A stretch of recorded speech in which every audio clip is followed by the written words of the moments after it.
So Brown versus Board of Education was actually not one case, but it's 5 different cases. And it was actually started, and this is worth, I think, highlighting in this particular moment, by students who walked out in Virginia, in Prince Edward, led by a student. I think Barbara Johns was her name. She walked out of Moton High School in Prince Edward, Farmville, Virginia, because her high school was designed for 180 students and 450 students were in there, right? And it was the black school. And the students wanted to have equal educational opportunity. And the leaders in the community, tried to talk the students out of it. They said, wait, right? This isn't the time. And the students said, it is our time. We want to we want to go. And they were hooked up with the NAACP, and they brought the first case, which is the Griffith case, which ultimately was consolidated with the Brown versus Board of Education case out of Kansas. And there were also cases in DC, South Carolina, Delaware, but 5 cases. They end up before the Supreme Court, and Thurgood Marshall, who everybody knows, the civil rights icon, is one of the attorneys who argues the cases. The NAACP Litigation Defense Fund brings the cases before the court, and they are argued before the court. And then the argument is that the mandatory segregation by race of Southern schools violates the Equal Protection Clause because separate schools are inherently unequal. And the court has briefing and argument, but doesn't decide the case and holds the case over and asks for more briefing and more argument. And during that time period, the Chief Justice of the court dies, Justice Vincent dies, and Warren, who was the governor of California, appoints to the court. And I think, at least according to accounts at the time, thought that Earl Warren might be inclined to uphold school segregation, but he was not. Warren was committed to integration, and he had been committed to integration as governor of California. And he, according to all accounts, worked the court over the next term and issued the unanimous Brown versus Board decision, which held that separate but unequal is inherently unconstitutional in schools, and also articulated this vision of education as fundamental to the ability of students to thrive in the country and fundamental to our democracy. So there's a lot of hope and promise in that era, and certainly the Brown versus Board of Education was the impetus for other movements, from the Montgomery bus boycott to the sit-ins across the South to ultimately the passage of the Civil Rights Act of 1964.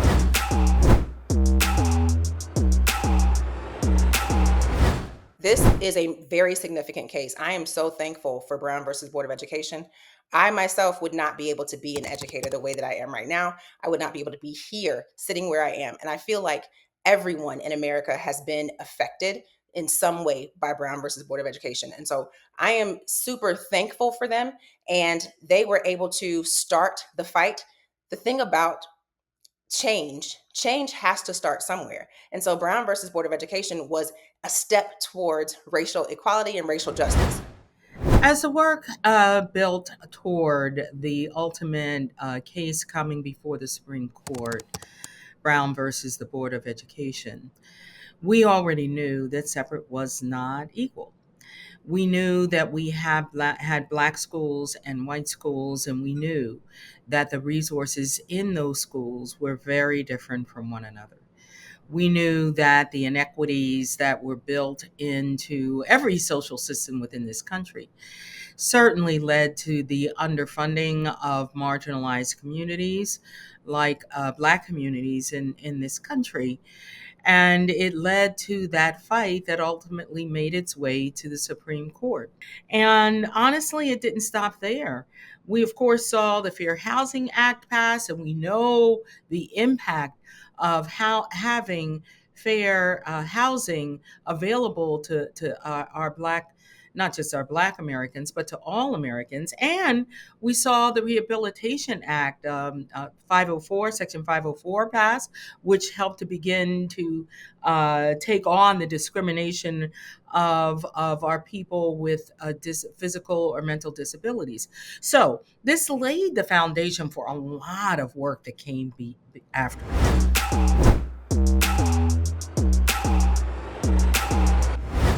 Schools are more segregated than ever.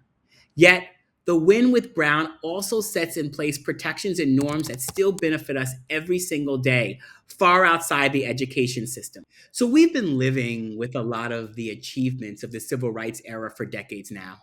And their meaning has changed, their power has changed, their ability to provide us with the tools for progress has changed, and their impact on our communities and the country as a whole has also changed. The main thing that has changed is people in power, and the many constituencies and interests they represent have learned to get around them or eliminate them, to eliminate the advances and the success. And it's not so different from the things like DEI that we've won recently too. People in power have found many ways to undermine them. So we have to appreciate what they gave us during the fight for Brown and the desegregation, and what our past generations gave us through hard work, through strategy, through focus, while also asking the hard questions about whether we can still use those tools or if we need something new. I would say that education is currently being used as a chess piece for America's overall sort of interest in limiting freedom. I think that America's decided that not everyone can have everything, and that resources here are now futile, and they can be based off of things that you can't change about your life. And we see reproductive justice as a part of that. We see racial equity as a part of that. We see international conflicts as a part of that.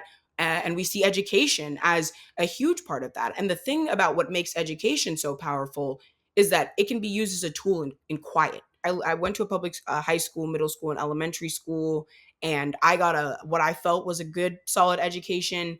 But I didn't know that so many folks who get to go to a university just in general, not even at places like Harvard, are incredibly well educated in comparison to the average American. And then at elite schools went to private, incredibly well funded sort of high schools. So the state of education is that a lot of people are now just, I feel like it's a lot of finding out that something has been taken away instead of actually being a part of the fight to protect it. And that's sort of the stage we're at, is where we can lose, like we could have the affirmative action case and people weren't organizing for that until, myself included, until it was at the Supreme Court, not when it was in its baby stages in 2017, 2018. So it's really important to think about the ways that education is silently moving backwards, because we as a people have been pushed both through our last few sort of shifts in American political culture and new presidencies that you don't need to be trained to be in charge. Those who are in power don't feel like education is a priority, which is a mistake to me, because I feel like education is so invaluable that it's a mistake to not invest in the future, because our students who are sitting in our classrooms right now, that's who's going to run this country one day. And if we are not investing in them now, then we're doomed. We're doomed for the future. And so I feel like those who are in power right now, who make those decisions, need to put education in the forefront of our funding. There has been policies that have on the top, the headlines, sensationalized drag queens reading to your children in the library. They've sensationalized trans women being in the school, and they say that they want to keep that out of the school because children should not have sexuality forced onto them. At the bottom of that bill, they have that your kids also should be taught that slavery was a benefit and that it taught your kids how to do agriculture. This example right here is how we need to have more understanding of the policymaking process, and also being able to strategize to push back against these type of tactics that allows for people in our community to almost sign up for their own educational demise. You know what I'm saying? Being able to organize against that, not only from a strategizing standpoint, but also from a funding economic standpoint, because that's what's happening right now. Interest groups, lobbyists, bureaucracies, those are the individuals that line the pockets of politicians that sign the bills that say your black kids should be taught that slavery was a benefit to them and you should be happy that somebody enslaved their ancestor. You feel me? There are think tanks, multi-million-dollar think tanks that go towards pushing policy that teaches kids that women's bodies are always already supposed to be property of the state. As we look back throughout time, we see that period of time being the foundation for what we're dealing with in 2024.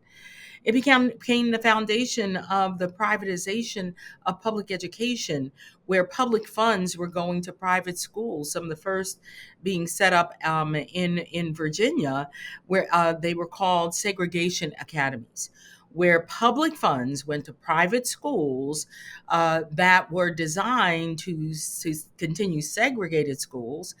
These academies, of course, were for only white students. So we saw that resistance right from the start. As we think about the poetry of our Constitution, we the people, all of us. Some of these troubling developments throughout these decades lead us to know that we have not yet lived up to that promise of a more perfect union.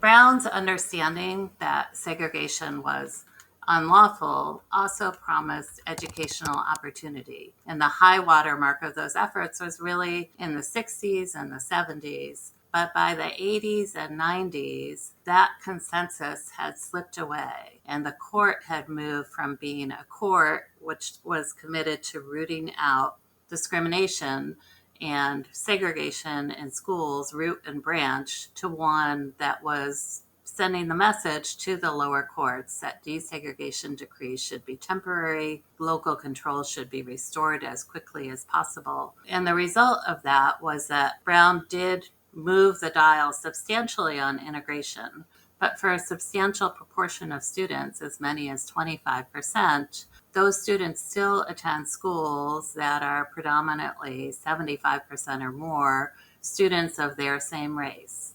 And if our public schools are supposed to be the nursery of our democracy, right? That's how the Supreme Court has described them, even in recent opinions, then in our multiracial democracy, we want schools to be places where students interact with students of all races and learn and understand about the history of all people's families and communities so that they can graduate from school and go out and thrive in our multiracial democracy. And we are falling short on that standard because courts got out of the business of enforcing desegregation mandates. The federal government largely got out of the business of enforcing desegregation. And so our efforts to integrate our public schools have faltered and reversed in some places.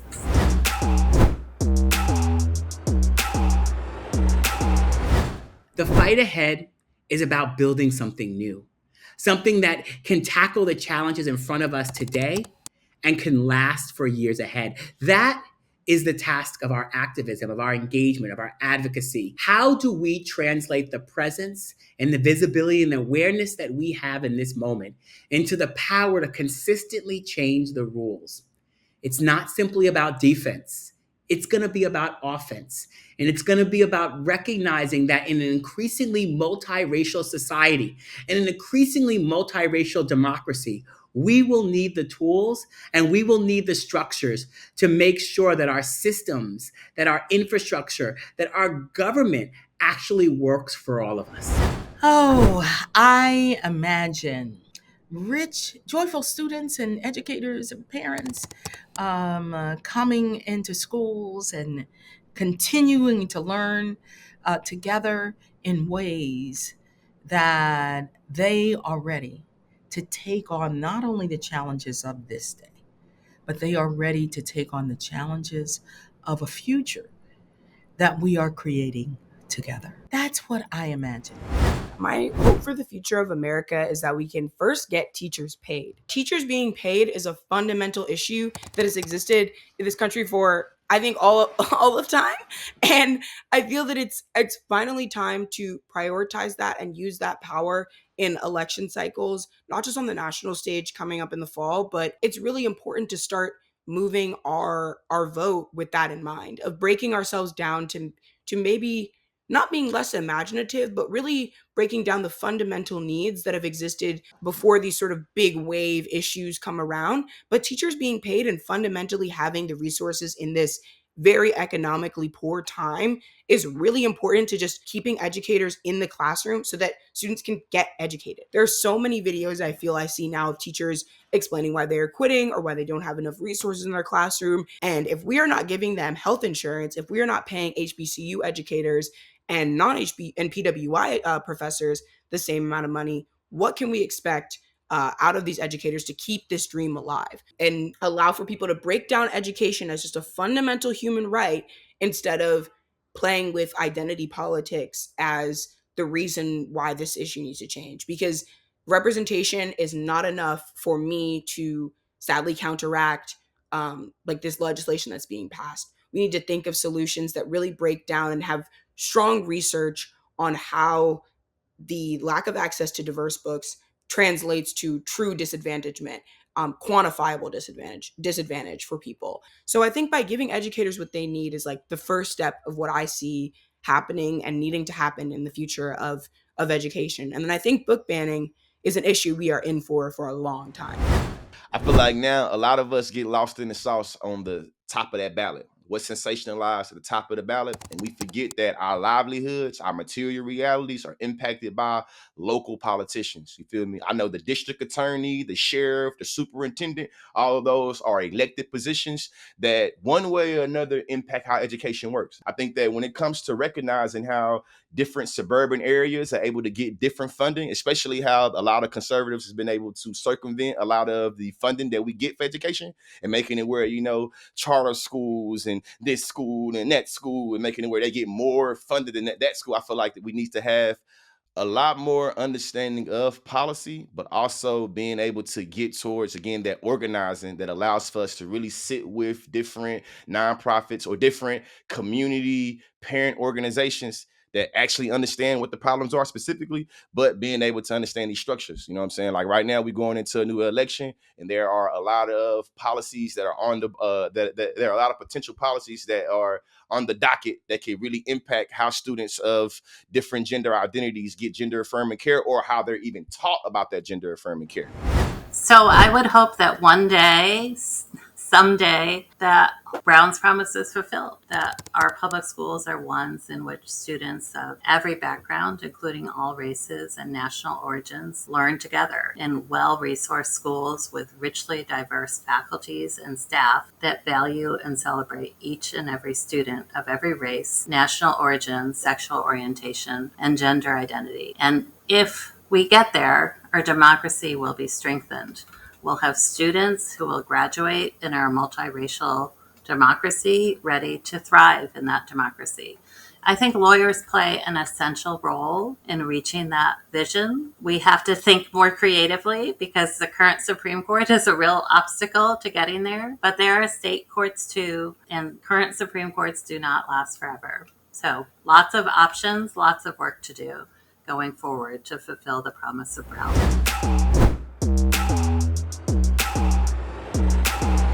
Education for me looks like people being able to graduate with 4.0s and not knowing nothing about indigenous history or Black history. My world of education, that's not able to exist.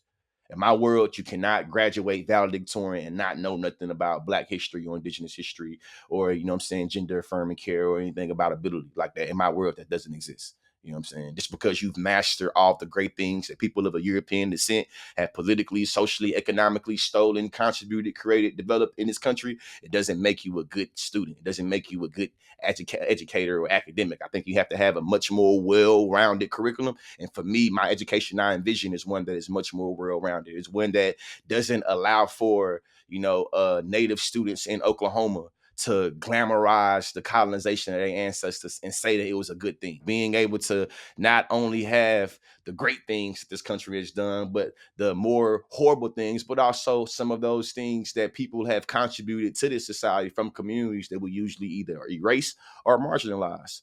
And not just in terms of history. There are a lot of Black folks and indigenous folks and Asian folks that's contributed amazing things to science and math and engineering and really being able to get to those. There is a incredible trend of a lot of Americans, most of them too, that had already been through K through 12, say they've learned more on a particular app or in a particular video or two than they've learned their entire education. There's no reason for you to live in one of the most developed countries in the world that has all this funding and you're getting a more quality, equitable education on a social media app than you got in the classroom.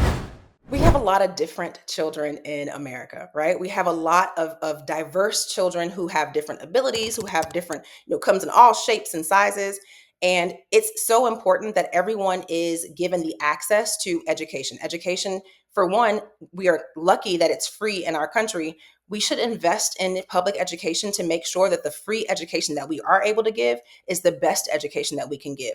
That way, those who are in our country and are going to be running our country one day are able to teach and lead in the best way possible. So education, especially free education that we can offer to everyone, no matter, SES, no matter anything, we have to make sure that we're giving them the best education that we possibly can.